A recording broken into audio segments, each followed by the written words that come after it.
It's your funeral. No, actually, you're dead. Your loved ones are all sitting around reminiscing about your life. What are they saying? How will you be remembered? Did you have a good life? How would we know? What constitutes a good life? The first thing to consider is whether the value of a life is determined by the liver of that life or by other people. What if your last thought before you died was that you had had a perfect life, but when your loved ones sit around and discuss it, they all decide that your life was kinda awful? Is that possible? Could they be right about your life and you be wrong? Or run it the other way. What if everyone else thinks your life was amazing, but you die miserable feeling your life was a total waste? Who's right? And which of these two options would you prefer? We have reached the end of Crash Course Philosophy, and it's time to examine your own life. And that means asking yourself some big questions, like, are you living the way you think you should? Are you working toward goals you actually care about? How important are these things to you? Right now, the choices you make, the way you spend your time, these things are shaping the type of life you'll lead. So think about what matters, because as Socrates said, the unexamined life is not worth living.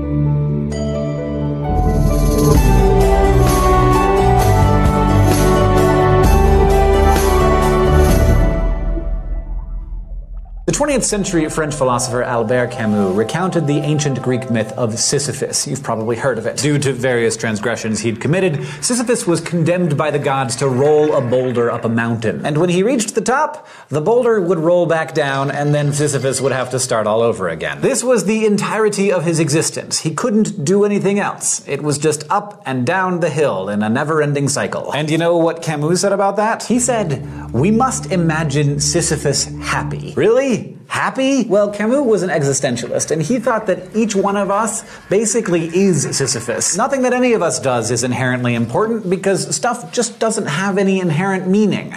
We're all just rolling boulders up hills. But we can choose to give meaning to what we do. After all, we decide what to value, so when we throw ourselves into a task, it becomes filled with meaning. Meaning we give to it. Some people find this story of Sisyphus to be really depressing because on the one hand, it's kind of saying that nothing you do matters. But on the other hand, it's saying that anything you do matters, provided you choose to imbue it with value. Become a doctor and save lives, be a stay-at-home parent and create a beautiful childhood for your kids, be an amazing best friend. Find a career that gives you the space in your life to pursue a hobby you adore. Volunteer your time promoting a cause you care about. Put your energy into amassing a great deal of wealth. Become a champion Scrabble player. Feed squirrels. It doesn't matter what you do. What matters is that it's meaning-making for you. The existentialist message is that your life is in your hands. You and only you have the power to make your life great, and only you can evaluate its greatness. Contemporary American philosopher Joanne Chula encourages you to think about the philosophy of your work. She reminds us that for most of your life, you're going to spend more of your waking hours at work than anywhere else. So find a job you love. If you don't love it, find a different one, even if it has less status. The highest paying job is not always the best job. Basically, existentialists tell us that our lives are in our hands. So if you're unhappy, change it. Now let's head over to the thought bubble for our final flash philosophy. 20th century American philosopher Robert Nozick asked us to imagine that scientists had developed the ultimate innovation in virtual reality, known as the experience machine. This machine allows you to have any experience you like for as long as you like, an hour, a day, 2 years, even the rest of your life if you want. Your body will rest comfortably in a bed tended by scientists and nourished through feeding tubes. Meanwhile, your mind will experience the best your imagination has to offer. You can achieve fame and fortune, cure cancer, climb mountains,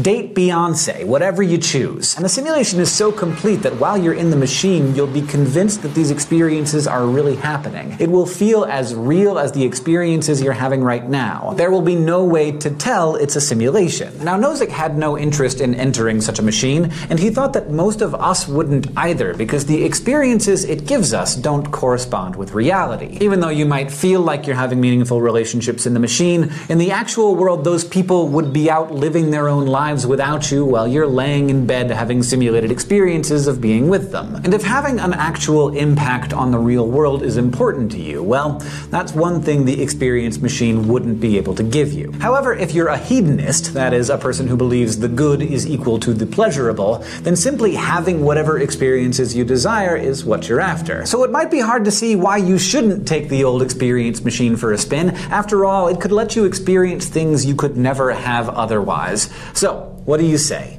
You want to go in there? Thanks, Thought Bubble. Now, of course, the ancient Greeks had their own ideas about what a good life was. Socrates cautioned the people of Athens to avoid complacency. He said you should be critical of your own life. Don't wait for someone to come along and save you. Save yourself. And if this study of philosophy has taught you anything, it's that things are not always as they seem, and great good can come from looking deeper, challenging the status quo, and being willing to question everything, including how you live. Remember eudaimonia? Back when we talked about Aristotle and virtue theory, I brought this up. It describes a life of flourishing, a life in which a person is constantly striving for self-improvement, to be more virtuous, more wise, more thoughtful, and self-aware. Better. This was Aristotle's idea of a life well lived. He wouldn't agree with Camus that we all get to make our own meaning and that there are infinite ways to live a good life, and he certainly wouldn't endorse the use of the experience machine. Aristotle believed in a human essence, that there's a proper way to be a human being, and that we'll only flourish by finding that path. Aristotle said humans are the rational animal, so living a good human life means seeking to know.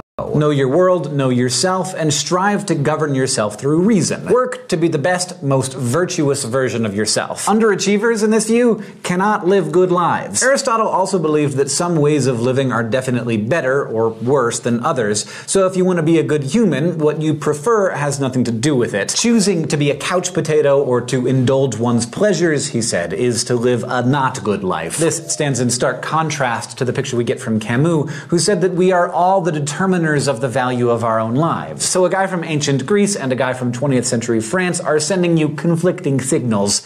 What does that tell us? Well, in our very first episode, we talked about how philosophers are still grappling with many of the same questions that were first posed 2,500 years ago. And now, 46 episodes later, you can see that they are still disagreeing with each other. But at this point, hopefully you see that all of the questioning and disagreeing isn't some character flaw that all philosophers have. It, in itself, is a deliberate, chosen way to live, no matter what kind of philosophy they prefer. Some philosophers are theists and others are atheists. They're dualists and materialists, utilitarians and Kantians, libertarians and determinists. Some devote their lives to studying philosophy and teaching it to others, but there are also plenty of lay philosophers out there with different careers who practice philosophy every day, not as a paying profession, but simply as a way of living whatever life they have chosen. You can see the philosopher and authors like Douglas Adams and Terry Pratchett, in the movies of Christopher Nolan and the Wachowskis, in the humor of George Carlin and Margaret Cho, and many other entertainers. But people who practice philosophy are also simply people who ask why,